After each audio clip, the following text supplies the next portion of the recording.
Olá, galera, nota 10. Tudo bem com vocês? Hoje o assunto da nossa aula vai ser estudar os principais grupos de plantas, começando com o grupo de plantas mais simples, as briófitas. E esse termo briófita está relacionado ao seu principal representante.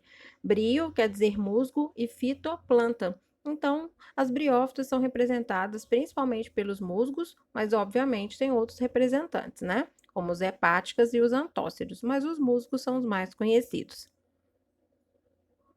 Vamos então agora entender um pouco melhor as principais características dessas plantas e entender também por que elas são as mais simples do reino vegetal.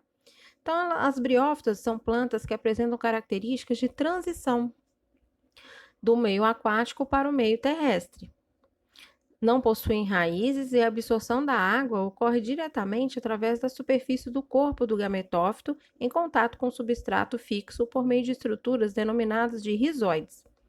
São vegetais onde começa a diferenciação de tecidos, como a epiderme para proteção, e como qualquer outro vegetal, são capazes de realizar fotossíntese, sendo autótrofos fotossintetizantes. Elas compartilham com as algas o fato de terem o corpo com formato de talo, sem ainda raízes, caules e folhas diferenciadas. No lugar, né, dessas estruturas, nós temos estruturas semelhantes às raízes, a caules e folhas, porém ainda não podem ser chamadas de estruturas verdadeiras. Então, no caso das briófitas, as raízes são rizóides, o caule seria o cauloide e as folhas seriam os filóides, ok?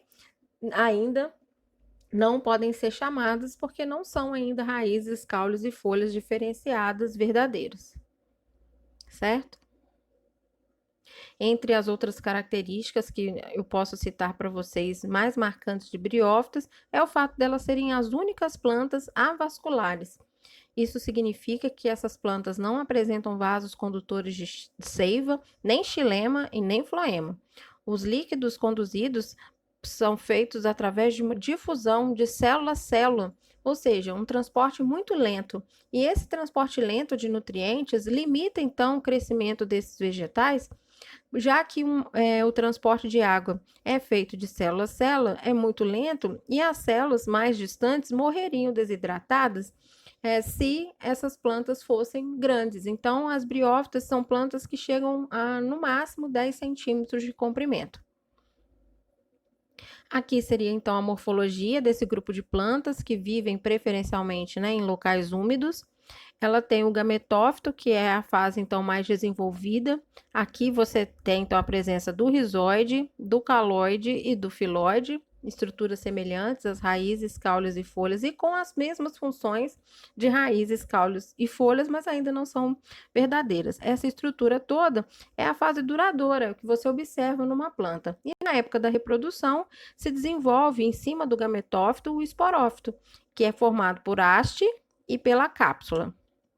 O esporófito é a fase haploide, 2N, e o gametófito é a fase haploide, N. Então, essa é a estrutura básica aqui de um musgo, que é a briófita mais conhecida, tá? Então, o gametófito é a fase duradoura, sendo composto de rizóide, cauloide e filóide, e o esporófito é a fase temporária, sendo formado de haste e cápsula. Como a gente viu na introdução ao reino vegetal, gametófito é a fase haploide que sempre produz gameta por mitose. E esporófito é a fase, nesse caso aqui, temporária, é a fase diploide, que sempre produz esporos por meiose, tá bom? As principais classes, então, de briófitas, a classificação dessas plantas, são três as principais classes, representadas pelos os musgos, que são os mais conhecidos, pelos antóceros e pelas hepáticas. Essas são as três classes principais de briófitas.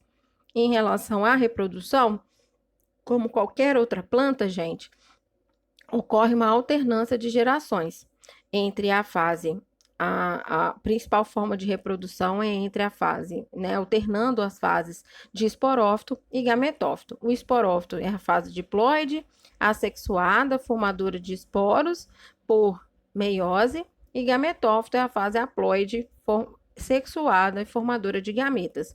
Nas briófitas também pode-se observar uma reprodução assexuada, mas não é tão comum. O mais comum realmente é a alternância de gerações ou metagênese, onde as estruturas reprodutoras, vale ressaltar os nomes. A estrutura produtora de gameta, chamada de gametângio ou masculino, são os anterídeos, que formam então os gametas masculinos, que são sempre denominados de anterozoides. A estrutura produtora de gameta feminino, chamada de gametângio feminino ou arquegônio, é a estrutura então que forma os gametas femininos, que são denominados de oosfera.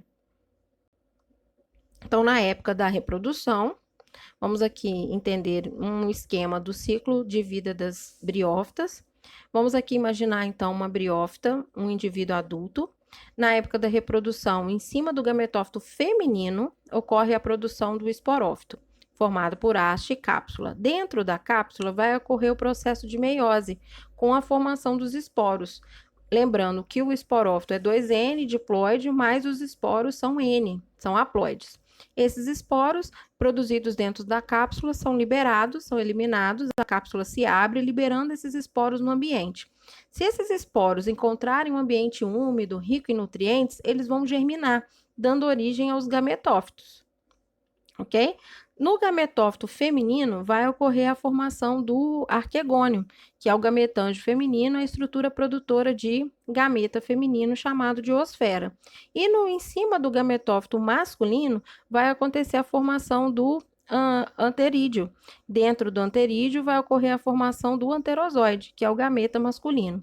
Mas como o anterozoide chega até a oosfera? Como ocorre esse processo de fecundação? A fecundação, ela necessita muito da água, porque é a água que vai levar esse anterozoide, que é flagelado, até o interior do arquegônio para fecundar o gameta feminino, que é a oosfera. Então, a água é o veículo de transporte do gameta masculino até o gameta feminino. Após esse encontro, após a fecundação, ocorre a formação, então, do zigoto, e esse zigoto, então, se desenvolve no embrião, continuando, então, o ciclo reprodutivo desse grupo de plantas. Bom, hoje essas são as informações mais importantes das briófitas, espero que vocês tenham entendido. Um beijo e até a próxima aula.